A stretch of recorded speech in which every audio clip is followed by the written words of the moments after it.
Jude Bellingham swapping Real Madrid for Liverpool? Manchester United prep a cheeky Chelsea raid. Cole Palmer moving to Old Trafford? Official. Real Madrid have sacked Xabi Alonso. Barcelona have put Ronald Araujo up for sale. How much do the Catalans want to offload their defender for? Plus, Thomas Frank on the brink of the sack at Tottenham. Have the Londoners finally snapped? All this and much more in today's video. Drop a like and let's dive into the hottest transfer rumors. So, it's official. Xabi Alonso is no longer the head coach of Real Madrid. The club confirmed his departure. They're calling it mutual consent. It all moved incredibly fast. Less than 24 hours after that defeat in the Spanish Super Cup final, and he's out. It's been a rough ride for Xabi. Results have been sliding for a while now, and if we're being honest, this felt inevitable. He only took the job last summer, but he barely lasted a few months. The rumors were constant. There were whispers about a fractured dressing room and serious questions about his tactical setup. It's strange because it actually started so well. Back in October, Madrid beat Barcelona and they were sitting comfortably at the top of La Liga. 5 points clear. Everything looked fine. But over the last month, the narrative shifted. The debate around his future became deafening. Reports started coming out that he never really won over the players. Some of them just didn't buy into his methods. They weren't fans of his tactical philosophy. The noise got so bad that Jurgen Klopp's name started being mentioned as a replacement. That loss in the Super Cup final was the breaking point. After that, both sides agreed it was time to move on. Xabi had his moments early on, but these last 2 months were a struggle. Constant injuries didn't help, and the results just weren't there anymore. When you have that much friction inside the squad, it's impossible to work. His record isn't even that bad on paper. 34 matches, 24 wins, 4 draws, and 6 losses. Those aren't terrible numbers, but the football wasn't convincing. A lot of the fans never really accepted his rigid tactical style. He tried to implement it the moment he arrived, and while the results were okay for a while, the team looked disconnected. They lacked that spark, that flow we saw during those magical years under Carlo Ancelotti. I think we all remember how that felt. Now, you have some fans celebrating and others saying he never stood a chance. Let's be real, the Madrid dressing room can be toxic. It's a place dominated by massive stars. For Xabi, that was a wall he couldn't climb. It almost felt like some players were intentionally undermining him. The physical side of things was a disaster too. The team looked weak, fitness levels were down, and the injury list kept growing. Then you had the personal stuff. A strained relationship with Vinicius Jr. Friction with Fede Valverde. Valverde clearly wasn't happy with how he was being used. A lot of the squad just didn't respect a 44-year-old specialist coming in and telling them how to play. That resentment grew until the club had to act. But you have to understand, Madrid didn't exactly fire him in the traditional sense. This was Xabi's choice to walk away. He decided to resign because he felt that lack of respect from the players. It's no secret. He'd been fighting for authority since the day he was appointed. It all built up in his head, and Saudi Arabia was just the tipping point. That's where he decided he was done. Madrid moved fast to replace him. They've gone with an internal solution. Alvaro Arbeloa is the new head coach. It'll be interesting to see if he can handle that dressing room. It's a mess, but Arbeloa knows the club inside out. I hope he can stabilize things. Xabi Alonso is a good manager. He really is. But it just didn't click in Madrid. Maybe he was too stubborn with his tactics. Either way, that chapter is closed. It's Arbeloa's time now. Hopefully he can fix the fitness issues and stop the injuries. That's the priority. We'll see what he changes in the next few games. It feels like the club needed a shock to the system, and Xabi leaving is exactly that. Now we wait and see what Arbeloa can do. Tottenham are incredibly close to wrapping this one up. We're talking about Conor Gallagher. If Fabrizio Romano is right, the 25-year-old midfielder is on the verge of becoming a proper Spurs player. And you have to give them credit, the North London club managed to literally hijack this deal from Aston Villa. It looked for a minute like Atletico had everything agreed with Villa, done and dusted. But Tottenham stepped in to take Conor on a permanent deal. Spurs are paying Simeone's side about 40 million euros, whereas Villa were only looking for a loan. It's pretty obvious why Atletico preferred the sale. Spurs were insistent on a full transfer. And remember, they actually wanted to sign the Englishman back when Chelsea first put him on the market, but Gallagher chose Madrid that time around. He went to Spain in 2024 for 42 million. Since then, he's played 77 matches, scored 7 goals, and provided 7 assists. The stats are decent enough, but he never truly cemented his place in the starting 11. Right now, his market value is hovering around 35 million, and his contract runs all the way to 2029. But look, this move is basically a matter of professional life and death for Gallagher. It's all about the England squad. Conor is desperate to make the cut for the World Cup. And if he stays at Atletico just warming the bench, his chances of getting into Thomas Tuchel's team are going to hit absolute zero. Gallagher knows this perfectly well. So yeah, the wheels are in motion. We are just waiting for the official confirmation, but by the looks of it, Gallagher is coming back to London. I think Tottenham fans can congratulate themselves on a pretty solid reinforcement for the midfield. So, Rodri and Manchester City are finally heading back to the negotiating table. We should see those contract talks pick up again over the next few months. Things went quiet last year, which naturally had people worried, but there was a good reason for the silence: the injury. It's been arguably the toughest 16 months of his career. That ACL tear back in September 2024 basically pulled the rug out from under him. The recovery is moving slowly. Honestly, it is moving much slower than anyone expected. 8 starts is all he has managed so far this season. For a player of his caliber, that is practically nothing. Rodri himself couldn't hide his frustration last week. Finding that old rhythm is proving to be incredibly difficult. Every time he starts to feel like himself, another minor knock sets him back. His current deal runs until 2027, so there is technically still time. They had some preliminary chats back in October, but there has been zero progress since then. The two sides just agreed on one thing: health comes first, paperwork comes later. City and Rodri are both open to an extension, but nobody is in a rush to sign anything. It looks like the final decision will be pushed to the summer. The main priority right now is just getting the guy back on the pitch. But silence always breeds rumors. Sources over at Team Talk are saying a move is actually a real possibility. Real Madrid and Barcelona are watching this very closely and might try to swoop in this coming summer. By then, he will only have 18 months left on his contract. City knows the risks here. If they don't get a new deal signed soon, his market value is going to crater. The new sporting director Hugo Viana is counting on Rodri. Club insiders insist the delay has nothing to do with outside interest. They are downplaying the talk about Madrid, Barca, or the Saudi money. The communication between the player and the board is constant. City handled this with a lot of class by giving him space to recover, and that loyalty might just pay off. A lot of people in Spain are convinced that Rodri's future is tied to Pep Guardiola. The idea is that if Pep goes, Rodri goes. Manchester City denies that, though. They are confident this is just a technical delay. It feels like he is finally on the path to finding his best form again, but the situation is still very much on edge. Liverpool are planning something massive. It looks like the club is putting together a real strategy to bring in Jude Bellingham. We are talking about a total record for the Merseysiders. If you believe the reports from Fichajes, Jude remains the primary target. Arne Slot and his staff really want the Englishman in their squad and seem ready to go to extremes to make it happen. We're talking 180 million euros.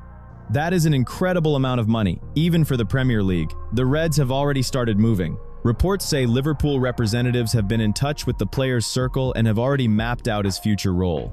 They don't just see Jude as a starter, he is the new leader of the midfield for many years to come. The club is prepared to do a lot to make this transfer a reality, but there is a major obstacle in the way called Real Madrid. Even if the English side puts 180 million on the table, Florentino Perez has never put money above the Sporting project. In this project, the 22-year-old midfielder is a key figure. Selling him right now makes no sense at all. Liverpool were considered one of the favorites for Bellingham back when he was at Dortmund. They tried to get him before he ever moved to the Bernabeu.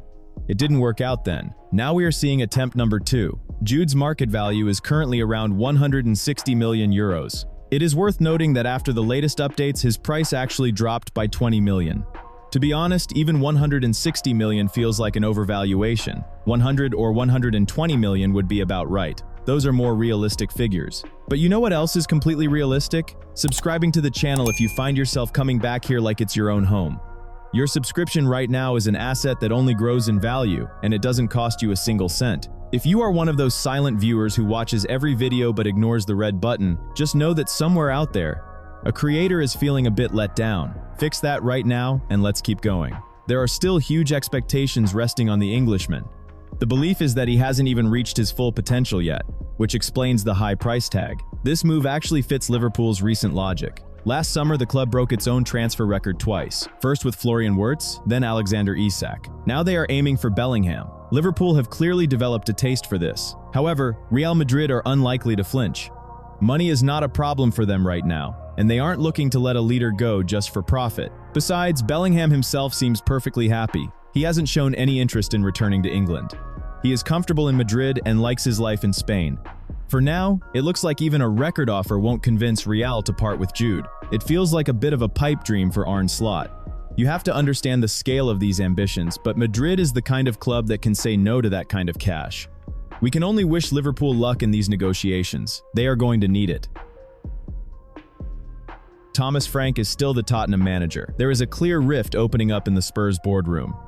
Vinai Venkatesham was convinced he'd found the perfect man for the job when he brought Frank in from Brentford, genuinely believing he was the right profile to move on from Ange Postecoglou. It turns out not everyone shared that optimism. Vinai was warned.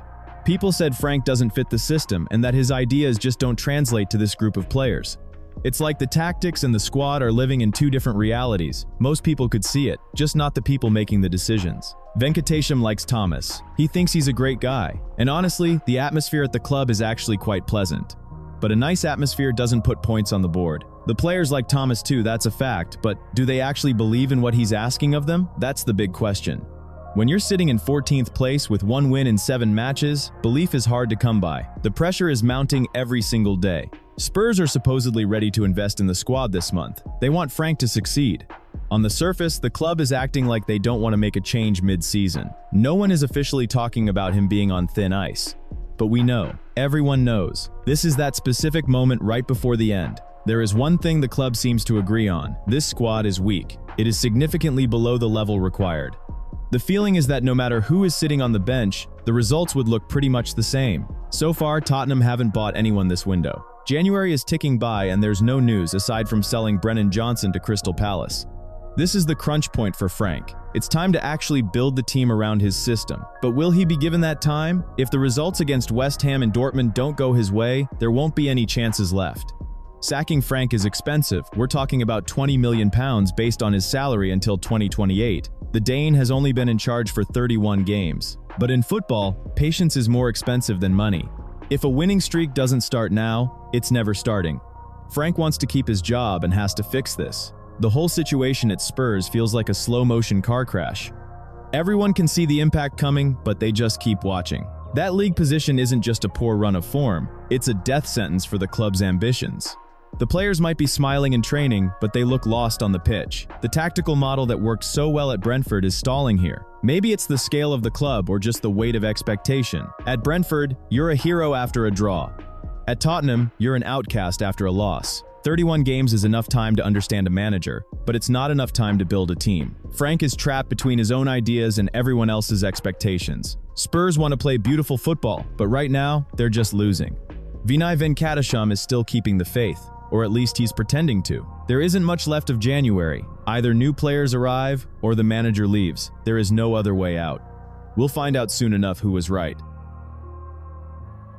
Decisions have been made in Barcelona. They aren't saying it out loud just yet, but the situation with Ronald Araujo is clear. He is out. El Nacional is reporting that his days at the club are numbered. The price is set at €40 million. If an offer hits that mark, they won't stand in his way. Hansi Flick is moving in a different direction. He's implementing a new model and Araujo simply doesn't fit the profile. The manager wants a clean build-up from the back. He needs players who can read the game and compete on a higher technical level. The Uruguayan has been losing his influence for a while now. He's in a delicate spot, a backup player with a massive presence. Having a heavyweight like him in the dressing room without giving him minutes is a problem. It's an internal headache the club wants to avoid. For months, they tried to keep up appearances, trying to convince everyone that he was indispensable. That narrative is dead now. Flick made his choice. He wants defenders who are less reliant on pure physicality. In this system, Araujo isn't a priority. The board is fully behind the manager on this. And let's be honest, the financial situation is still a mess. Bringing in $40 million for a rotation player is a huge deal. It's almost a necessity at this point. Barcelona knows he still has a market. Araujo has a reputation for power, experience, and that fighting spirit. The Premier League is already looking his way. It makes sense. If the money is there, this deal will move fast. The player sees the writing on the wall too. His role has changed and he needs to be playing. You can't spend the peak years of your career sitting on a bench. Selling him actually helps the rest of the squad settle. It brings clarity to the hierarchy and lets the team focus on the project without the distraction of forced rotations. Unless something changes, Araujo is gone. In this new Barcelona, there are no untouchables, only the system. And Araujo just isn't part of it. Not long ago, he was the leader. Today, he's a burden on the wage bill. Flick doesn't see the value in pure athleticism if the football intelligence isn't there to match. English clubs are already in touch and value what he brings to the table. Barcelona is just waiting for that first formal step. The negotiations won't be long. The decision is made. Ronald Araujo is halfway out the door. It's as simple as that. So Manchester United are reportedly desperate to sign Cole Palmer. And get this, the London club aren't exactly ruling out selling their main star. That is according to Football Transfers. We are talking about a massive fee here, well over £100 million. Right now, the valuation is sitting somewhere around 120, although that price has dipped slightly. After the latest market adjustments, he is down about 10 million. Just gonna take a quick second here, guys, to ask you to hit the like button or the dislike button, whatever you feel. Every reaction counts. Really appreciate you sticking around, it helps the channel massively. Now, the hierarchy at United view Palmer as the replacement for Bruno Fernandes, or at least an alternative, depends how you look at it. Because let's be honest, Bruno is likely off. Maybe not this winter, but by the summer it is almost guaranteed. The Blues are looking at the possibility of making a serious profit on the player. Remember, Palmer came from City in the summer of 23. They paid €47 million for him. Since then, he has turned into one of the best attacking midfielders on the planet. United have admired him for a long time.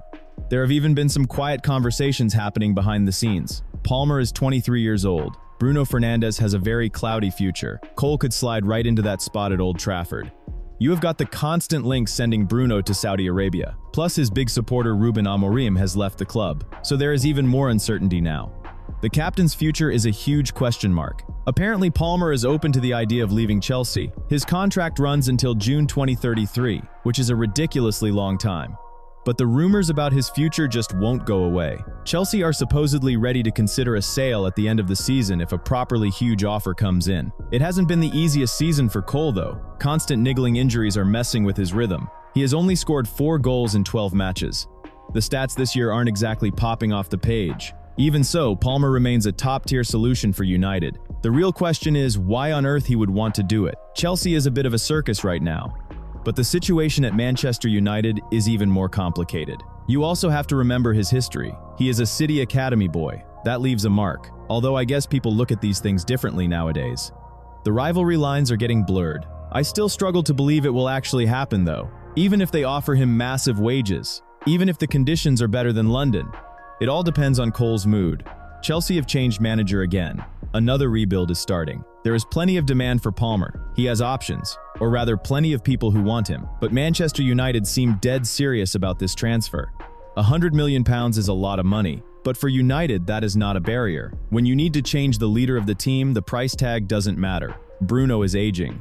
His time in England is coming to an end. Palmer is younger and he knows the league inside out despite the temporary slump with injuries. Chelsea just want to maximize their profit, turning 47 million into over 100. That is good business for the Londoners. Palmer could be the new face of the project in Manchester, if he actually wants the headache. The interest from United is real. They are ready to pay for the talent. We will just have to see how this plays out.